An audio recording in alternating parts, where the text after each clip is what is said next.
불면인에 등장하는 꿈 이야기들 중 대부분이 제가 실제로 꾼 꿈의 내용을 글로 옮긴 것들입니다. 오늘 읽어드릴 지진의 꿈 역시 그런 경우인데요.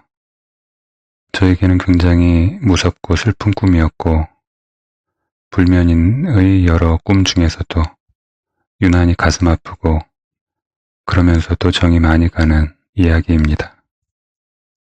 시작하겠습니다. 꿈, 지진. 흉흉한 세월이었다. 사람들은 어디로든 이곳이 아니라면 어느 곳이라도 좋다는 식으로 하나둘 집을 버리고 떠나기 시작했다. 도시는 공동처럼 비어갔다. 밤이면 도시는 암흑에 잠겼다.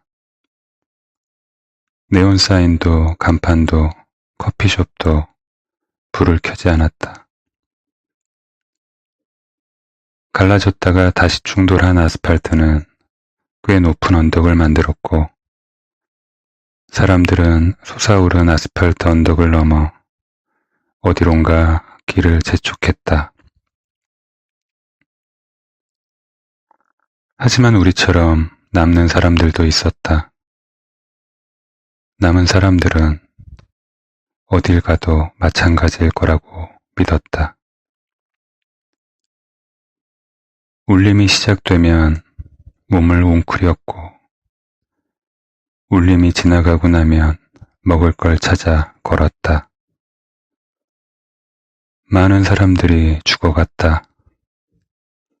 사람들은 곧 다른 사람들의 죽음에 둔감해지기 시작했고, 그만큼 자신에게 닥쳐올 죽음의 공포에 몸을 떨었다. 단 1시간 후의 생사조차 장담할 수 없었다. 죽음, 죽음. 그것은 외로움이었다. 살갗마저 얼릴 듯 냉담한 고독. 뼈마저 녹일 듯 뜨거운 고독의 공포. 더 이상 아무도 죽음을 애도하지 않았고, 아무도 죽음을 책임지지 않았으며, 아무도 다른 이의 죽음을 지켜줄 수 없었고, 죽음의 곁에서 죽음의 고독을 끌어안아줄 수 없었다. 그런 세월을 함께 걸을 수 있는 친구를 만난다는 것은 어쩌면 마지막 행운이었다. 키가 무척 작았고 작은 얼굴에 어울리지 않는 큰 뿔테 안경을 썼고 언제나 바지 차림인 여자였다.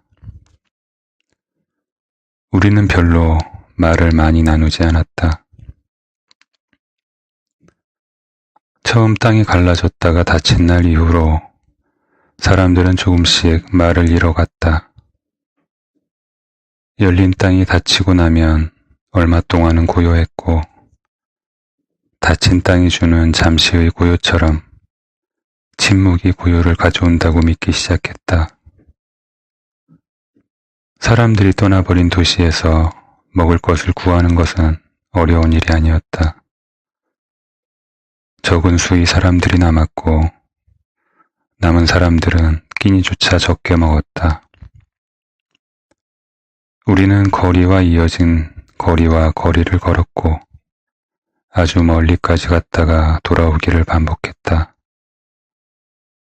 꽤 오래 고요한 날들이 계속됐고, 곧 고요에 적응했고, 고요를 즐기기 시작했다. 어느 곳에서도 음악 소리를 들을 수 없었지만, 우리는 우리의 발걸음 소리를 음악 삼아 걸었다. 하늘은 늘 흐렸으나 비는 아주 드물게 내렸다. 아침이 오면 우리는 간단한 식사를 하고 산책을 나섰다. 어느 날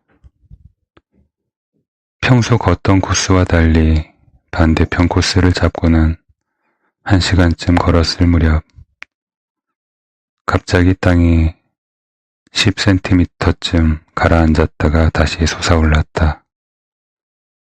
처음엔 헛발을 디딘 줄 착각했다. 하지만 불행하게도 지진의 전조였다.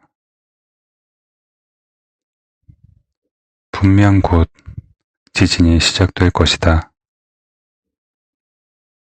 울림은 그녀의 몸에도 친절하게 울려 퍼졌고 순간 그녀의 눈망울은 공포로 가득 찼다. 나는 그녀의 손을 잡고 달리기 시작했다. 어디로 피해야 할지, 어느 방향으로 달려야 할지도 모르는 채 무작정 달렸다.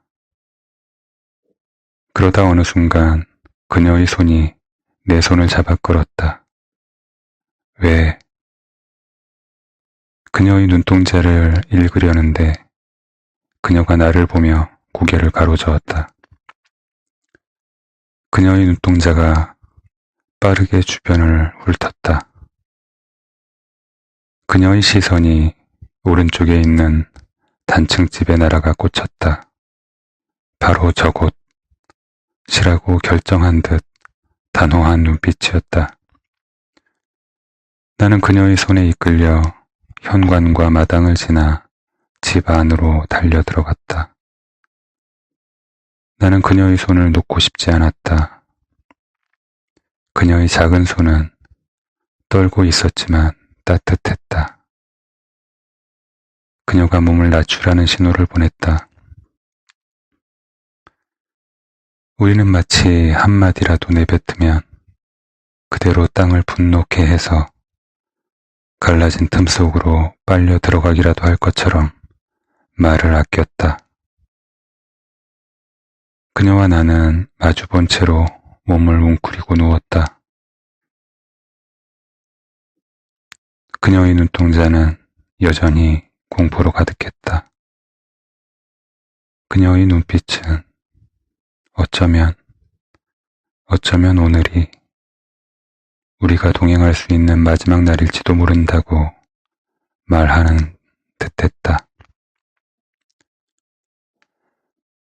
그녀의 마음을 읽었다고 느낀 순간 그녀의 입술이 내 입술에 와 닿았다. 그녀의 입술에서 나는 심장의 울림을 느꼈다. 아직 살아있는 사람의, 아직 심장이 멈추지 않은 사람의, 아직 체온을 가지고 있고 눈으로 말할 수 있는 마음을 가진 사람만이 전할 수 있는 따스한 울림. 그르렁거리며 땅이 울리는가 싶더니 쩍 하는 굉음과 함께 땅이 움직이기 시작했다. 그녀가 내 품 안으로 파고 들어왔다. 우리는 절규에 가깝게 서로를 끌어안았다. 집의 한쪽 벽이 날아가고 벽 저편으로부터 땅이 갈라지기 시작했다. 10여 미터쯤 땅이 갈라졌고 그 틈으로 암흑이 새어나왔다. 나는 암흑의 골에서 서늘함을 느꼈다. 깊이를 잴 수 없는 암흑의 절벽이 느껴졌다. 수십만, 어쩌면 수백만의 삶을 집어삼켰을 암흑의 심연. 그것으로도 부족해서 여전히 수시로 거대한 입을 벌리고 생명을 이잡듯 뒤지고 있는 괴물의 광기 어린 굶주림. 갈라지는 틈 쪽으로 바닥이 기울기 시작했다. 방위를 인지하는 것은 생존에 지대한 영향을 끼친다. 어느 쪽 땅이 솟아오르고 어느 쪽 땅이 꺼지고 있는지 정확히 알아야 한다. 나는 본능적으로 한 손을 뻗어 잡을 수 있는 것을 찾았다. 정체 모를 기둥이 손에 잡혔고 온 힘을 다해 그녀를 끌어안고 있는 것처럼 온 힘을 다해 기둥을 부여잡았다. 순간 땅 덩어리가 뱅그르르 돌더니 갈라진 땅이 쩍 하고 달라붙었다. 깨진 콘크리트 조각과 아스팔트 조각들이 여기저기서 날아와 몸을 덮쳤다. 곧 진동이 가라앉았다. 짧았지만 긴 시간이었다. 나는 그녀의 얼굴을 보고 싶었다. 살아있을 때, 아직 살아있는 그녀의 얼굴을 한 번이라도 더 보고 싶었다. 나는 내 몸에 이식된 듯 붙어있는 그녀의 몸을 떼어낸 후 그녀의 볼을 양손으로 감싸고 얼굴을 들어 올렸다. 그녀의 얼굴은 눈물로 흠뻑 젖어 있었다. 홍수에 표정이 쓸려나간 얼굴. 그런 얼굴이 가능하다면. 그녀는 소리내지 않았지만 여전히 울고 있었다. 그녀가 눈을 떴다. 내 눈동자와 마주친 그녀의 눈동자에서 또 한 덩어리의 공허한 눈물이 쏟아졌다. 검고 두꺼운 뿔테 안경 너머로 눈물이 아지랑이처럼 뭉게뭉게 피어올랐다. 내 손 위로 흘러내리는 그녀의 눈물은 뜨거웠다. 그 뜨거움에 나는 마음이 얼어붙는 것 같았다. 아무것도 할 수 없는 무능력한 인간. 위로가 되지 못하고 수면 아래 얼어붙은 채 썩지도 살아나지도 못하는 낙엽처럼 무의미해지는 순간과 닮은 무능력한 인간. 그녀가 울음을 그칠 무렵 나는 겨우 입을 열어 소리를 낼 수 있었다. 끝났어요. 하지만 그녀도 나도 아직 끝나지 않았다는 것을 알고 있었다. 영원히 끝나지 않을 거라는 걸 알고 있었다. 우리 중 하나가 죽고 나머지 하나가 죽은 후에도 끝나지 않을 거라는 걸 알고 있었다. 나는 그녀의 젖은 얼굴을 보며 문득 생각했다. 이대로 계속 살아가는 게 의미가 있을까? 이런 세상에서의 삶에도 존재로서의 가치라는 게 있을까? 그녀가 다시 내 품을 파고들었다. 그녀는 울음을 그쳤지만 여전히 떨고 있었다. 나는 우리에게 마지막 순간이 왔을 때 그녀의 손을 놓지 말아야겠다고 생각했다. 그녀와 내가 서 있는 바로 그 사이의 땅이 갈라지고 둘 중 하나가 떨어져야 하는 순간이 오더라도 손을 놓지 말아야겠다고. 죽음의 순간에 그녀를 외롭게 내버려 두어서는 안 된다고. 적어도 한 사람만은 외롭게 죽지 않을 수 있어야 한다고. 그녀는 곧 잠이 들었다. 나는 코트를 열고 내 몸에 파묻기라도 하듯 깊숙이 그녀를 껴안았다.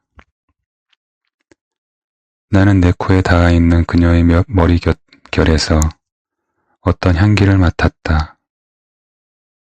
무슨 향일까? 어머니를 그립게 만드는 향기. 무엇일까? 아, 모과향. 어릴 적 어머니의 방문을 열고 들어가면 가장 먼저 나를 반겨주던 것이 모과향기였다. 깊고 은은한. 그녀는 숨죽이듯 여린 호흡을 이어가다가 가끔 깜짝 놀라며 몸을 떨었다. 그럴 때마다 나는 그녀를 더욱 깊이 끌어안았다.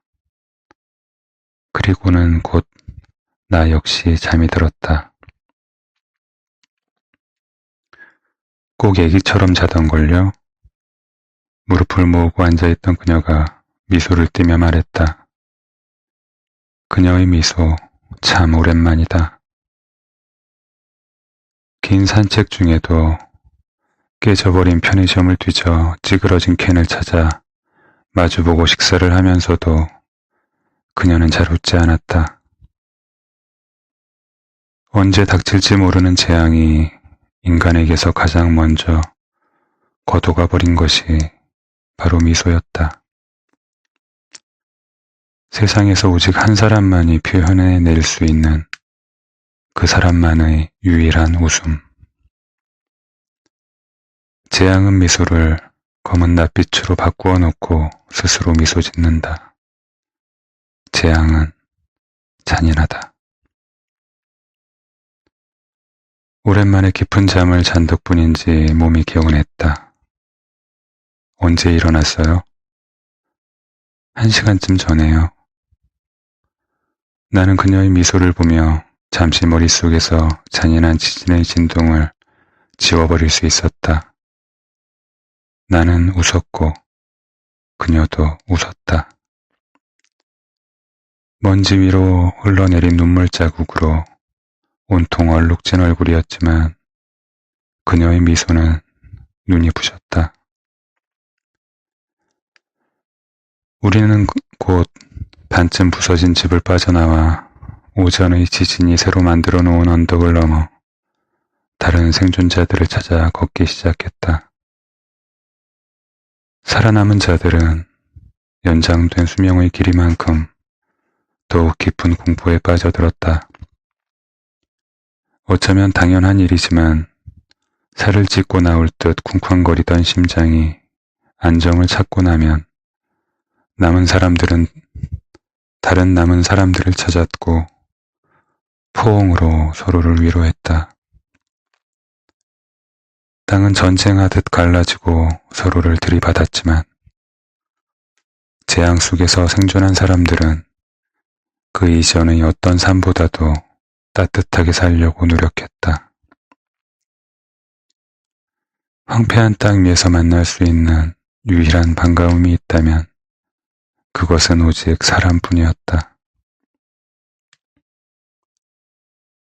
그녀와 나는 평소처럼 긴 산책을 하며 새로운 언덕을 만났고 언덕을 넘어 걸으며 새로운 사람들을 만났고 평소보다 긴 대화를 나눴고 처음 만났을 때보다 자주 웃었다.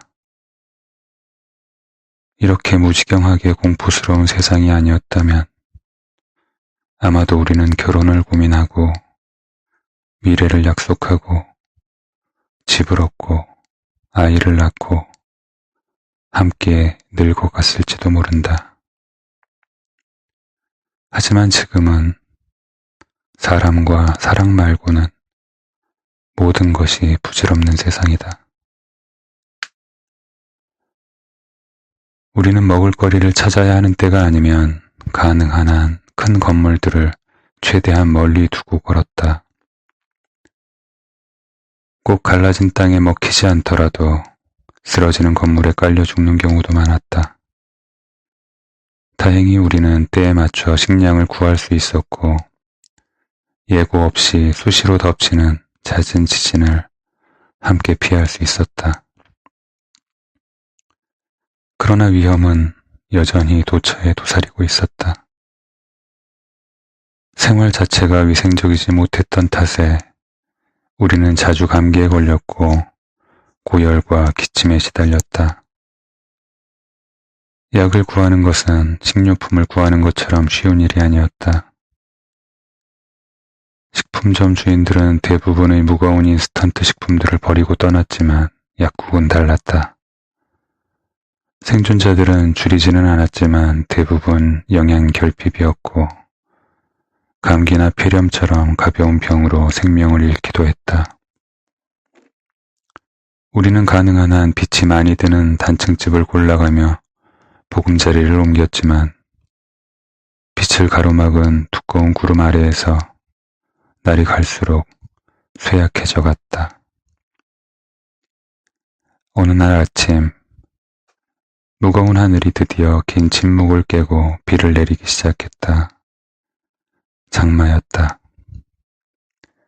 우리는 툇마루에 앉아 마당 위로 떨어지는 비를 바라보며 시간을 보냈다. 아무리 오래 바라봐도 질리지 않는 비. 대화를 줄였다. 행복했다.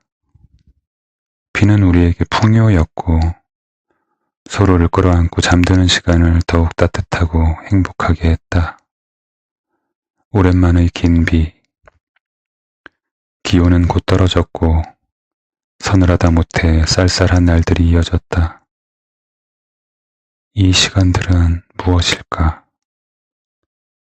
거부할 수도 없고 받아들이기에도 벅찬 이 시간들. 무엇일까? 이 시간들은. 우리는 궁금해하면서도 답을 찾지 않았고 서로에게도 스스로에게도 질문하지 않았다. 우리는 가끔 서점을 찾아 책을 읽곤 했다. 육신의 끼니를 때우듯 영혼의 굶주림도 채워야 했다. 나는 그녀가 책장에 기대어 앉아 책을 읽는 모습을 바라보는 것이 독서보다 즐거웠다. 이름 없는 한 영혼이 글쓴이의 영혼과 맞닿아 있는 모습을 보는 것. 내게 독서의 풍경이란 그런 것이었다. 나는 그녀가 책을 읽는 동안 가끔 그녀에게 편지를 썼다. 이 편지가 그녀에게 닿을 수 있을까? 따위를 고민하기에는 우리는 이미 지나치게 오래전에 집과 주소를 잃어버린 사람들이었고 나는 결국 닿지 못할 편지를 하염없이 써내려가곤 했다. 그녀는 가끔 바다를 보고 싶다고 이야기했다. 언제 닥칠지 모를 죽음보다 앞서서 꼭 한번 바다를 보고 싶다고 했다. 지진이 사위를 갈라놓은 땅에서 우리는 동서남북의 방향을 잃었고 어느 쪽으로 얼마나 걸어야 바다를 만날 수 있을지 알 수 없었다. 나는 가끔 피로에 젖은 몸으로 잠이 들었고 그녀가 해변을 달리는 꿈을 꾸곤 했다. 맨발로 갯벌을 달리는 그녀의 발에는 진흙으로 덮인 고무신이 신겨져 있었고 그녀는 벌새처럼 가볍게 소금물에 젖은 진흙 위를 달렸다. 나는 신을 신지 않은 그녀의 발 위에 신겨진 진흙 구두를 보며 한참을 미소 짓다가 깨어나곤 했다. 우리는 걸었고 바람이 우리를 에워쌌다. 그것은 모든 방향에서 날아오는 바람이었다. 왼쪽 뺨을 스치던 바람이 오른쪽에서 불어오고 위에서 아래로 부는 바람은 동시에 턱 아래에서 올라오고 있었다. 진정 신비로웠던 것은 그 모든 바람이 세상의 모든 방향에서 불어오고 있었다는 점이다. 그녀는 두 팔을 벌리고 걷기 시작했다. 그리고 마치 새가 대열을 이탈하듯 내게서 한 걸음씩 멀어져 갔다. 멀찌감치 떨어져서 나를 바라보는 그녀의 얼굴에 미소가 번졌다. 그녀는 입술을 열어 내게 무언가 이야기하고 있었다. 하지만 그녀의 목소리를 들을 수 없었고 곧 빗방울이 떨어지기 시작했다. 예고 없는 지진이었다. 하지만 다행히도 땅은 느리게 갈라졌다. 나는 그녀가 서 있는 곳을 향해 달렸다. 느린 균열이었지만 그녀에게 닿기에는 역부족이었다. 순간 그녀의 눈망울에 물덩어리가 맺혔다. 얼어붙은 듯 선체로 울고 있는 그녀를 보면서 나는 그녀가 아주 작아 보인다고 생각했다. 그녀와 눈이 마주쳤다고 느낀 순간 몸이 낙하하기 시작했다. 마지막으로 본 그녀의 눈동자는 외로움과 무기력으로 가득 차 있었다. 그녀의 얼굴이 갈라진 절벽 너머로 사라졌다. 나는 마지막으로 한 번 더 그녀의 손을 잡기 위해 손을 뻗었고 그녀의 손을 잡았다는 믿음으로 양손을 부개어 꼭 쥐었다. 검은 절벽 아래로 나보다 빠르게 떨어지는 빗방울들이 보였다. 미소 짓는 표정으로 빠르게 낙하하는 빗방울들. 나는 어쩌면 혼자 남게 될지도 모를 그녀의 외로움은 헤아리지도 않은 채 그녀가 무사하기를 기도했다. 그녀가 무사하기를, 그녀가 무사하기를. 외롭더라도 조금 더 오래 살아남기를. 문득 바보 같은 소원이라는 생각과 함께 나는 다리를 쭉 뻗었다. 마치 그 동작 하나만으로도 어둠의 골짜기로 떨어지지 않고 날아오를 수 있을 거라는 광인의 믿음이었거나 아니면 암흑에 대항하는 마지막 저항처럼. 그 순간 귓전에서 쿵 하는 굉음이 들렸다. 그렇다. 이제는 돌아가야 할 시간이다.